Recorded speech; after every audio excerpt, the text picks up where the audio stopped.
खून की प्यास पार्ट 2। और उसके बाद वो जंगल एक बार फिर से सुमन की चीखों से गूंज उठा। लेकिन आज की रात सुमन की चीखों को सुनने वाला वहां पर कोई भी नहीं था। अगर वहां पर कोई मौजूद था तो बस हरिया, जो कि अब एक भेड़िए में बदल चुका था। सुमन के बालों को पकड़कर घसीटते हुए वो जंगल के बीचों बीच एक जगह पर ले जा रहा था। अगली सुबह गांव में। अरे भाई, पता नहीं क्या बात है, अपने गांव का हरिया किसान और उसकी पत्नी सुमन दोनों गायब हैं। दोनों का कोई अता पता नहीं। अरे कैसी बातें कर रहे हो भाई, ये कब हुआ हैं? अरे पूरे गांव में खबर फैली पड़ी है। कल रात को दोनों खेत की तरफ जा रहे थे, लेकिन लौटकर आए ही नहीं। तो हो सकता है अपने खेत पर होंगे। पूरा गांव ढूंढ कर आया है भाई। जानते हो क्या मिला वहां पर? क्या हुआ भाई? क्या मिला? बताओ हमें, क्या मिला? अरे हरिया की पत्नी सुमन के कपड़े पड़े हुए थे। शरीर का एक एक कपड़ा फटा हुआ झोपड़ी के बाहर पड़ा था, लेकिन दोनों पति पत्नी का कोई पता ठिकाना नहीं था। अरे भाई, लेकिन उसका जो दोस्त है ना रामू किसान, उससे पता करके आते हैं ना। अब तक तो दोनों साथ ही खेत पर जाया करते थे। हाँ, हमें उसके घर जाना चाहिए भाई। चलो चलो वहाँ चलते हैं, चलो। वो सारे लोग रामू के घर पर पहुंचते हैं। रामू अपने घर के बाहर बैठकर हुक्का पी रहा था। आज सारे के सारे लोग टोली बनाकर मेरे घर क्यों आ रहे हैं? क्या कोई मर गया क्या भाई? अरे कैसी बातें कर रहे हो? तुम्हारा सबसे अच्छा दोस्त हरिया और उसकी पत्नी गायब है, और तुम यहाँ बैठकर हुक्का पिए जा रहे हो हैं? रामू ने अजीब सी नजरों से उन सब गांव वालों की तरफ देखा, जिसकी वजह से वो लोग एक बार के लिए डर गए। गायब है? अरे गायब नहीं है, मुक्ति मिल गई है। उन दोनों को मुक्ति मिली है। इस दुनिया में आकर हर इंसान पाप करता है, और उसे उसके पापों के लिए मुक्ति मिलना बहुत जरूरी है। अरे ये कैसी बहकी बहकी बातें कर रहे हो भाई हैं? और इसका चेहरा अजीब सा क्यों लग रहा है? लगता है दोस्त के मरने का गम बैठ गया है। पागल हो गया है शायद ये पागल। ये बात सुनते ही रामू चीख कर जोर से चिल्लाते हुए कहता है, पागल मैं नहीं हूँ, पागल तुम सब हो, और को खा जाएगा। याद रखना मेरी बात। शैतानी जंगल? कैसा शैतानी जंगल? लगता है रामू पागल हो चुका है। हमें यहाँ से चलना चाहिए भाई। चलो चलो चलो। तभी रामू की पत्नी बाहर आती है। नहीं, आप लोग इनकी बात का बुरा मत मानिए। 2 दिन पहले हरिया के साथ खेत पर गए थे। जब से वहाँ से आए हैं तब से ऐसी ही बातें कर रहे हैं। भगवान जाने ऐसा क्या देख लिया उन्होंने, खेत में कुछ भी बड़बड़ाते रहते हैं। लेकिन गांव के लोगों ने कमला की कोई बात नहीं सुनी, और वो सब वहां से चले गए। रात अब धीरे धीरे ढलने लगी थी। तभी अचानक किसी ने धीमी सी आवाज में रामू को पुकारा। रामू, आ जाओ, मैं तुम्हारा इंतजार कर रहा हूँ। और सुनो, अपनी पत्नी को साथ लेकर आना। ये आवाज सुनते ही रामू के चेहरे पर शैतानी मुस्कुराहट आ जाती है। वो धीमे कदमों से अपने घर के अंदर आता है। क्या हुआ? तबीयत ठीक है ना अब आपकी? मैं तुझे अपने साथ खेत पर ले जाने आया हूँ, चल। मैं तुम्हारे साथ कहीं नहीं जाने वाली। मुन्ना गहरी नींद में सो रहा है, और उसे अकेला छोड़कर मैं तुम्हारे साथ खेत पर नहीं आ सकती। वैसे भी तुम्हारे उन खेतों में भगवान जाने कौन सा राक्षस घूम रहा है, मुझे तो डर लगता है। रामू गुस्से में दांत पीसता अपनी झोपड़ी से बाहर आ जाता है, और कमला गहरी नींद में अपने बच्चे के साथ सो जाती है। तभी अचानक रात को रामू की झोपड़ी के ऊपर एक साया वही गाना गुनगुनाते हुए घूमने लगता है, जो हरिया के मोबाइल में बजा करता था। मैं मौत हूँ, मौत हूँ, मौत जो आएगी कहीं से भी, निगल जाएगी सबको। मैं मौत हूँ,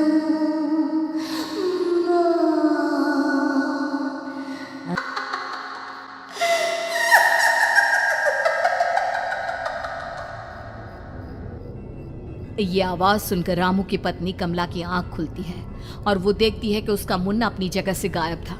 कमला चीखते हुए बाहर दौड़ कर आती है। वहां पर उसने देखा कि रामू ने अपने बच्चे को झोपड़ी के बाहर एक पेड़ से उल्टा लटकाया हुआ था और उसका बच्चा चीख चीख कर रो रहा था। वहीं दूसरी तरफ एक साया बच्चे के ठीक नीचे आग जलाकर उसके चारों तरफ हैवानों की तरफ नाच रहा था। छोड़ दो मेरे बच्चे को। अरे क्या कर रहे हो तुम? शर्म नहीं आती तुम्हें अपने ही बच्चे को इस तरह मौत के हवाले करते हुए? अपना बच्चा?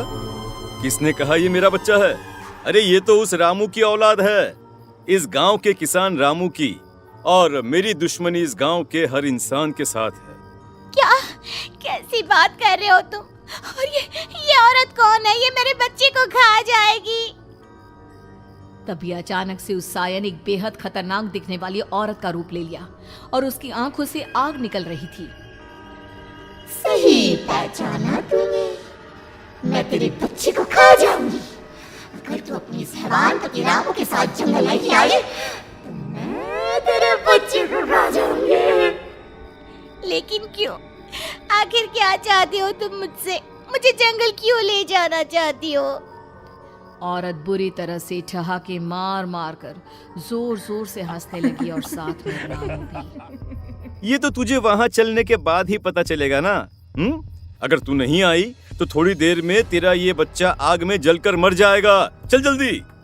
नहीं, मेरे बच्चे को छोड़ दो। तुम जहाँ कहोगे मैं तुम्हारे साथ चलने के लिए तैयार हूँ। और उसके बाद उस बच्चे को झोपड़ी में लिटाकर आगे आगे वो साया चल रहा था और उसके पीछे पीछे रामू अपनी पत्नी के बाल पकड़कर उसे घसीटते हुए जंगल की तरफ ले गया। जंगल में जाने के बाद, कितनी खूबसूरत हो तुम। आज की रात बस तुम और मैं एक दूसरे के साथ रहेंगे। मुझे तुमसे बहुत डर लग रहा है। तुम्हें क्या हो गया है? तुम तो बिल्कुल ठीक थे। वो होगा जो हमारे बीच होना चाहिए। तो आओ अपने आप को मेरे हवाले कर दो। कमला ने डर की वजह से अपनी दोनों आंखें कसकर बंद कर ली थी। रामू ने बुरी तरह से चीख कर कमला से कहा, आंखें खोलो अपनी और मेरी तरफ देखो। कमला ने जैसे ही अपनी आंखें खोली उसने देखा कि रामू एक खतरनाक खूनी हैवान में बदल चुका था। कौन हो तुम? जाने दो मुझे। क्या चाहते हो मुझसे? वही जो एक आदमी एक औरत से चाहता है। मैं तुम्हारा पति रामू नहीं, बल्कि इस जंगल का एक भेड़िया हूँ, और आज की रात तुम्हारे खून से अपनी प्यास बुझा जाऊं। और उसके बाद वो जंगल कमला की दर्दनाक चीखों से गूंज उठा। अगली सुबह कमला के कपड़े भी जंगल में उसी तरह पाए गए जैसे कि सुमन के पाए गए थे। इस घटना के बाद पूरे गांव में दहशत का माहौल था। अपने माँ बाप की मौत और गांव में हो रहे इस तरह की घटनाओं की खबर सुनकर किशन शहर से गांव लौट आया था। अपने माँ बाप की बेदर्द मौत की वजह से वो बहुत परेशान था। तभी अचानक उसे अपने घर में खाट के नीचे पड़ा हुआ वो मोबाइल फोन मिला जो उसने अपने पापा हरिया को गिफ्ट किया था। अरे कितने प्यार से पापा के लिए मोबाइल फोन लेकर आया था। इसे एक दिन भी काम में नहीं ले पाए। और आखिर कौन है जो गांव में इस तरह की हत्याएं कर रहा है? क्या है इन सब के पीछे? क्या है? मुझे पता करना ही होगा, वरना एक दिन पूरा का पूरा गांव खाली हो जाएगा। इस गांव में एक भी जिंदा इंसान नहीं बचेगा। गांव के लोगों की मदद करने के इरादे से किशन अपने गांव से दूर एक दूसरे गांव में बहुत बड़े तांत्रिक के पास मिलने के लिए गया। तांत्रिक बाबा, अब आप ही कुछ उपाय बता सकते हैं। भगवान जाने हमारे गांव को किसकी नजर लग गई है। नजर नहीं लगी है, किसी ने तुम्हारे गांव को बद्दुआ दी है। किसी सताई हुई आत्मा का प्रकोप है और अब वो पूरे गांव में किसी को नहीं छोड़ेगी जब तक उसकी आत्मा को शांति नहीं मिल जाती। अरे लेकिन ऐसा कौन है बाबा? किसकी आत्मा है और कैसे मिलेगी उसे शांति? मौत है, मौत कहीं से भी आएगी और सबको निगल जाएगी। इससे बचने का सिर्फ एक ही उपाय है, लेकिन उस उपाय को करना आसान नहीं होगा। जो भी उस उपाय को करने की कोशिश करेगा उसकी जान जा सकती है।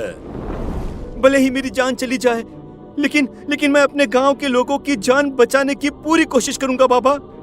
तो ठीक है फिर, अगली अमावस की रात जैसा मैं कहता हूँ वैसा ही करना। अमावस की रात तांत्रिक के बताए अनुसार किशन अपने साथ केरोसिन लेकर जंगल की तरफ चल पड़ा। उसके हाथ में देवी के मंदिर का सिंदूर भी था। किशन जंगल के बीचों बीच पहुंचा। ये देखकर उसकी आंखें फटी की फटी रह गई। वहां एक उबलते पानी का तालाब था और कई लोगों की लाश लटक रही थी। किशन के माँ बाप की लाश भी वहीं थी। माँ, बापू, क्या हो गया? ये क्या हो गया? तभी वहां पर एक औरत और आदमी आते हैं। उन्हें देखकर किशन चौंक जाता है। गोपाल काका, आपकी तो 5 साल पहले मौत हो गई थी। और निर्मला काकी, आप? हाँ, मौत तो हो गई थी, लेकिन तुम ये नहीं जानते कि हमारी मौत कैसे हुई थी। क्या कहना चाहते हैं आप? कुछ नहीं, बस ये जान लो कि अब इस गांव में कोई जिंदा नहीं बचेगा। लेकिन क्यों काकी? क्योंकि 5 साल पहले इन गांव वालों ने मुझे डायन बताकर पत्थर मार मार के मार डाला। मेरी कोई गलती नहीं थी। गांव का एक बच्चा क्या लापता हुआ, सारा इल्जाम मेरी पत्नी पे डाल दिया। और जब मैंने निर्मला की जान बचाने की कोशिश की तो मुझे भी मार डाला।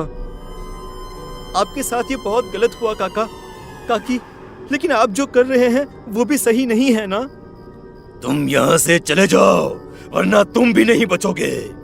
हमारी आत्मा पिछले 5 साल से मुक्ति के लिए भटक रही है। चले जाओ यहाँ से। मौका देखकर किशन सिंदूर उन दोनों के ऊपर डाल देता है। उनका शरीर जलने लगता है और वो भयानक तरीके से चिल्लाने लगते हैं। अगले ही पल किशन उनके ऊपर केरोसिन डाल देता है और वो दोनों जल जाते हैं। किशन अपने माँ बाप और दूसरी लाशों का अंतिम संस्कार करवाता है और अपने घर लौट आता है। लेकिन वो अभी भी इस बात से अनजान है कि मोबाइल अभी भी बज रहा था। कहानी कैसी लगी दोस्तों? यदि पसंद आ रहा है तो आप हमारी वीडियो को लाइक ज़रूर करें और मेरे चैनल को सब्सक्राइब करना ना भूलें।